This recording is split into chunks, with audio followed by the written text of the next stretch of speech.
worthiness. During the reconstruction of Kaaba in 605 English era, a dispute arose amongst the various tribes as to who placed the black stone on the right place. Every clan wanted the honor of placing the black stone. Civil war was almost looming, and then it was suggested by an elder of Mecca that let the one who enters Kaaba next morning first would place it. Then indeed it was the next morning, it turned out that it was indeed Rasul sallallahu alaihi wasallam who entered the masjid first. And when seeing Rasul sallallahu alaihi wasallam, some of the Arabs who never believed, and there was no message at that time, so they screamed, "Here is Al-Amin, we shall agree to his decision." So they relied on his honesty and wisdom even before his prophethood. Soon Rasul sallallahu alaihi wasallam came to be acquainted with Khadija radiallahu anha. She was a noble lady of Mecca, known for her noble character and rich lady. Soon Rasul sallallahu alaihi wasallam was working for her. It is his honesty and efficiency that led to Khadija's proposal later on. Now after prophethood, the honesty after prophethood, even after prophethood, the Meccans wouldn't trust anyone else except Prophet Muhammad sallallahu alaihi wasallam with their property when they traveled, even though they rejected his message. Rasul sallallahu alaihi wasallam was so trustworthy that when he migrated to Medina, he asked Ali radiallahu anhu to stay behind to return all the pledges he was keeping, because he sallallahu alaihi wasallam would not keep a penny's worth of anybody else's property.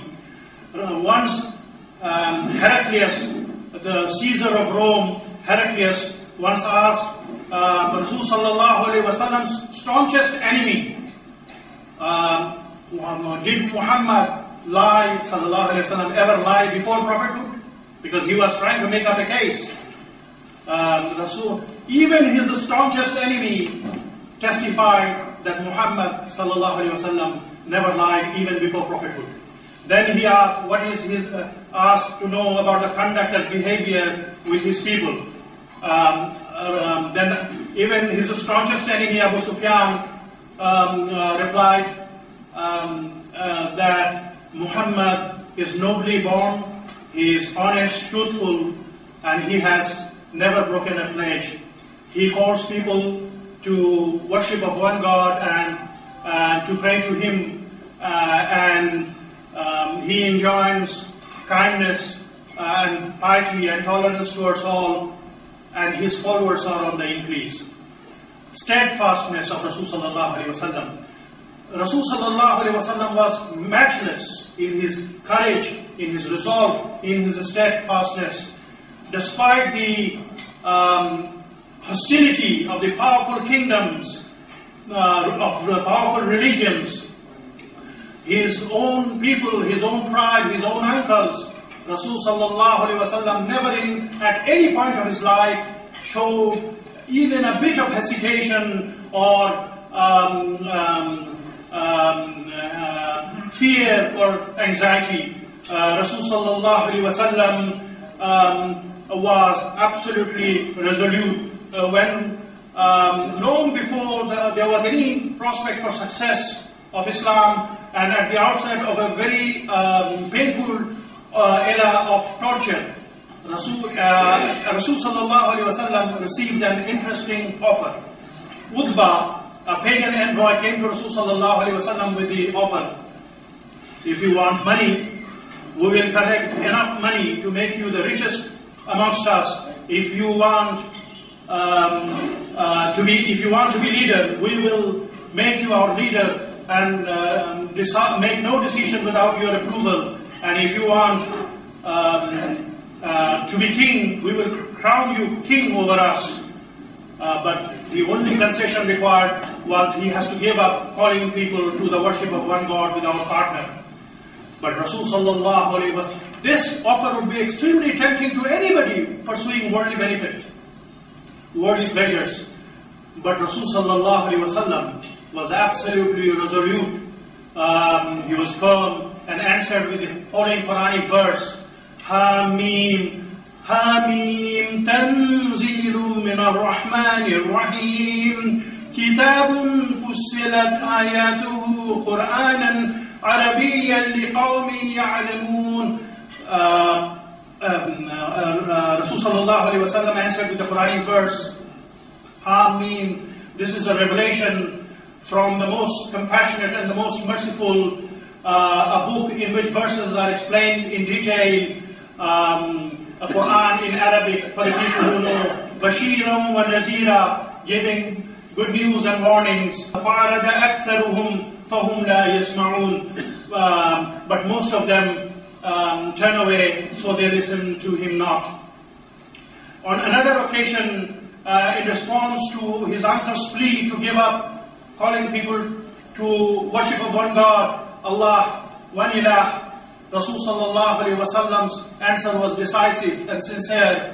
O my uncle, by Allah, if they put the sun in my right hand and the moon in my left hand, in exchange for giving up this matter of calling people to Allah, I shall never give it up until Allah makes it triumph or I perish defending it.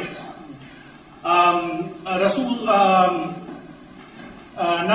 the justice of Rasul, one example of justice of Rasul sallallahu alaihi wasallam.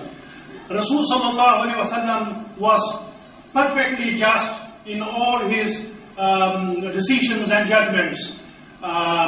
He made no distinction between the rich and the poor, something that did not go down well with the leaders of the Quraysh, who were long accustomed to the days of ignorance, who were long accustomed to to getting privileges and special treatment, and who could go on committing crimes with impunity.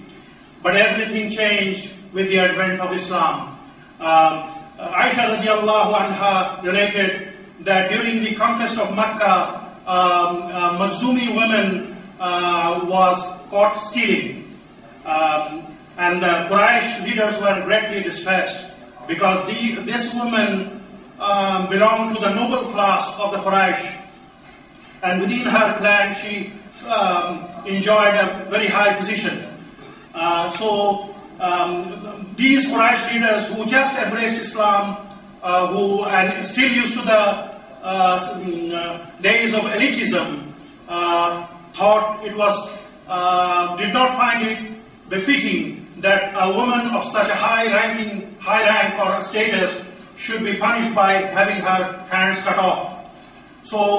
But they did not dare to intercede on her behalf because they knew that the woman was obviously guilty, and they, after having fought Rasul sallallahu alaihi wasallam bitterly for so many years, for 20 or more years, they do not have the guts to challenge Rasul sallallahu alaihi wasallam and incite another confrontation with Rasul sallallahu alaihi wasallam.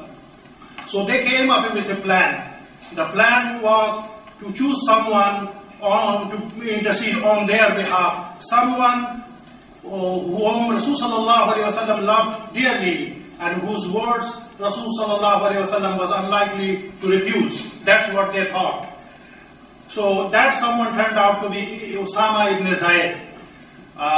When Usama ibn Zayd reluctantly agreed, but when he raised the matter with Rasul sallallahu alaihi wasallam, Rasul sallallahu alaihi wasallam's face turned red, the color of his skin turned red.